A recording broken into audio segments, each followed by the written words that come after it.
ଖୋଲିଲେନି ତାଲା, ଭଙ୍ଗାଗଲା ଶ୍ରୀମନ୍ଦିର ଭିତରର ରତ୍ନଭଣ୍ଡାର ତାଲା, ବାହାର ରତ୍ନଭଣ୍ଡାର ସୁନା ଅଳଙ୍କାର ସ୍ଥାନାନ୍ତରଣ। ତ ଚାଲ ଦେଖିନେବା ସମ୍ପୂର୍ଣ୍ଣ ଅପଡେଟଟି କ'ଣ ରହିଛି। ବହୁ ପ୍ରତୀକ୍ଷାର ଅନ୍ତ ଘଟିଛି, ଖୋଲିଗଲା ଶ୍ରୀମନ୍ଦିର ଭିତର ରତ୍ନଭଣ୍ଡାର।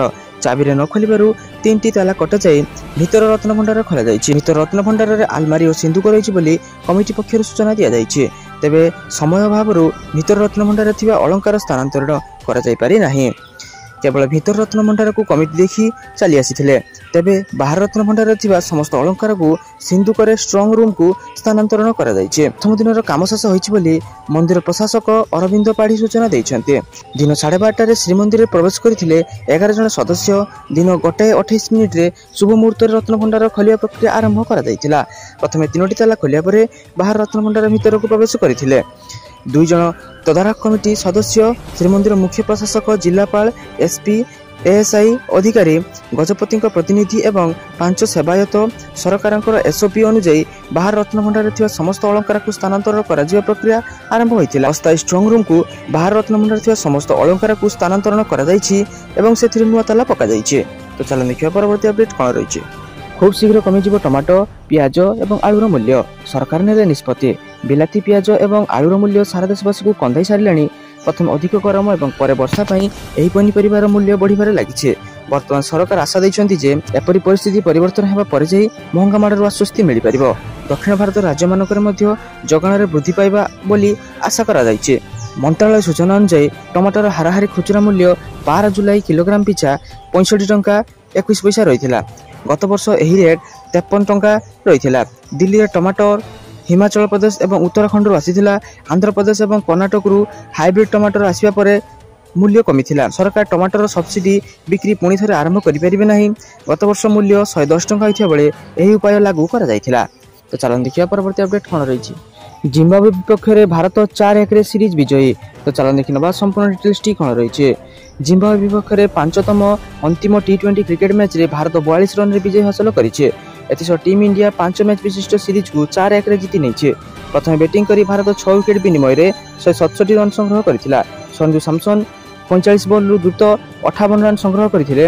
ଅନ୍ୟମାନଙ୍କ ମଧ୍ୟରେ ଶିବମ ଦୁବେ 26 ଓ ରିୟାନ୍ ପରାଗ 22 ରନ୍ ସଂଗ୍ରହ କରିଥିଲେ। ଜବାବରେ ଜିମ୍ବାୱେ ଭାରତୀୟ ବୋଲରଙ୍କ ଉଚିତ ମୁକାବିଲା କରିନପାରି 18.3 ଓଭରରେ 125 ରନ୍ କରି ଅଲ୍ ଆଉଟ୍ ହୋଇଯାଇଥିଲା। ଡାୟାନ୍ ମାୟର୍ସ ସର୍ବାଧିକ 34 ରନ୍ କରିଥିଲେ। ଭାରତ ପକ୍ଷରୁ ମୁକେଶ କୁମାର ସବୁଠାରୁ ସଫଳ ବୋଲର ଭାବେ 4ଟି ୱିକେଟ୍ ଅକ୍ତିଆର କରିଥିଲେ। ଅନ୍ୟମାନଙ୍କ ମଧ୍ୟରେ ଶିବମ ଦୁବେ 2ଟି ଏବଂ ତୁଷାର ଦେଶପାଣ୍ଡେ, ୱାଶିଂଟନ ସୁନ୍ଦର ଏବଂ ଅଭିଷେକ ଶର୍ମା 1ଟିଏ ଲେଖାଏଁ ୱିକେଟ୍ ନେଇଥିଲେ। Shivam Dube man of the match ଏବଂ Washington Sundar player of the series ହୋଇଥିଲେ। ତ ଚାଲନ୍ତୁ ଦେଖିବା ପରବର୍ତ୍ତୀ ଅପଡେଟ୍ କ'ଣ ରହିଛି। ଗ୍ରାହକଙ୍କ ପାଇଁ ଏମିତି ସୁବିଧା ଆଣିଲା କମ୍ପାନୀ, ଆଜି ହିଁ ନିଅନ୍ତୁ ଏହି ଇଲେକ୍ଟ୍ରିକ୍ ବାଇକ୍। ତ ଚାଲନ୍ତୁ ଦେଖିନେବା ସମ୍ପୂର୍ଣ୍ଣ ଅପଡେଟ୍ଟି କ'ଣ ରହିଛି। ଇଲେକ୍ଟ୍ରିକ୍ 2 ଚକିଆ ଯାନ ନିର୍ମିତ କମ୍ପାନୀ ରିଭୋଲ୍ଟ ନିଜ ବିକ୍ରି ବଢ଼ାଇବା ପାଇଁ ଗ୍ରାହକମାନଙ୍କୁ ଏକ ନୂଆ ଅଫର ଦେଉଛି। ଏଥିରେ କମ୍ପାନୀ ଅନେକ ନୂଆ ଫାଇନାନ୍ସ ସ୍କିମ୍ ନେଇ ଆସିଛି। ଏହି ସ୍କିମ୍ ଅନୁସାରେ 0 ଡାଉନ୍ ପେମେଣ୍ଟରେ ମଧ୍ୟ ଗ୍ରାହକ RV400 ଇଲେକ୍ଟ୍ରିକ୍ ବାଇକ୍ କିଣିପାରିବେ। ଏଥିପାଇଁ ଗ୍ରାହକଙ୍କୁ ମାତ୍ର 4,444 ଟଙ୍କା ମାସିକ କିସ୍ତି ଦେବାକୁ ପଡ଼ିବ। ଅର୍ଥାତ୍ ଗ୍ରାହକ ବିନା ପୈଠରେ ମଧ୍ୟ ଗାଡ଼ି ଘରକୁ ନେଇପାରିବେ ଏବଂ ପରେ କିସ୍ତି ଅନୁସାରେ ଧୀରେ ଧୀରେ ପୈଠ କରିପାରିବେ। ଗ୍ରାହକଙ୍କୁ ଡିଜିଟାଲ ପ୍ରକ୍ରିୟା ଦ୍ୱାରା ଏହି ସ୍କିମ୍ର ଫାଇଦା ମିଳିପାରିବ। Revolt RV400 EV motorcycle 3 kW motor ମିଳିଥାଏ, ଯାହାକୁ 72 volt 3.24 kWh lithium ion battery ସହିତ ଯୋଡ଼ାଯାଇଛି। ବାଇକ୍ର ଟପ୍ ସ୍ପିଡ୍ 85 କିଲୋମିଟର ପ୍ରତି ଘଣ୍ଟା ରହିଛି। ବାଇକ୍କୁ ଥରେ ଚାର୍ଜ କଲେ 150 କିଲୋମିଟର ପର୍ଯ୍ୟନ୍ତ ଯାତ୍ରା କରିପାରିବେ।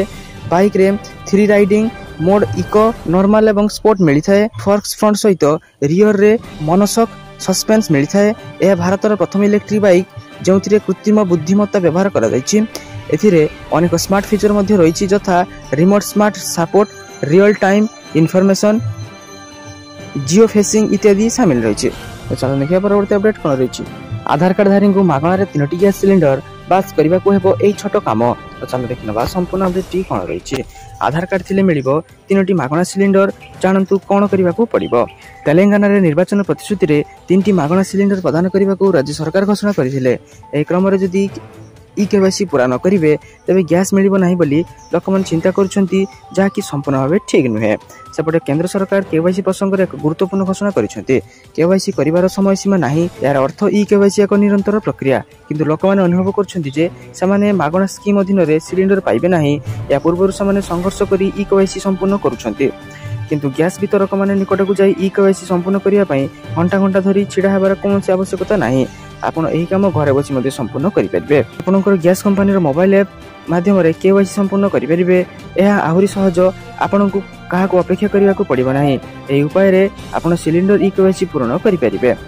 ଯଦି ତୁମେ ତୁମର KYC ଘରେ ବସି ସମ୍ପୂର୍ଣ୍ଣ କରିବାକୁ ଚାହୁଁଛ, ତ ସର୍ବପ୍ରଥମେ ତୁମ ଫୋନରେ ତୁମର ଗ୍ୟାସ୍ କମ୍ପାନୀର ମୋବାଇଲ ଆପ୍ ଇନଷ୍ଟଲ୍ କରିବାକୁ ପଡ଼ିବ। ତାପରେ ଲଗ୍ଇନ୍ କରନ୍ତୁ।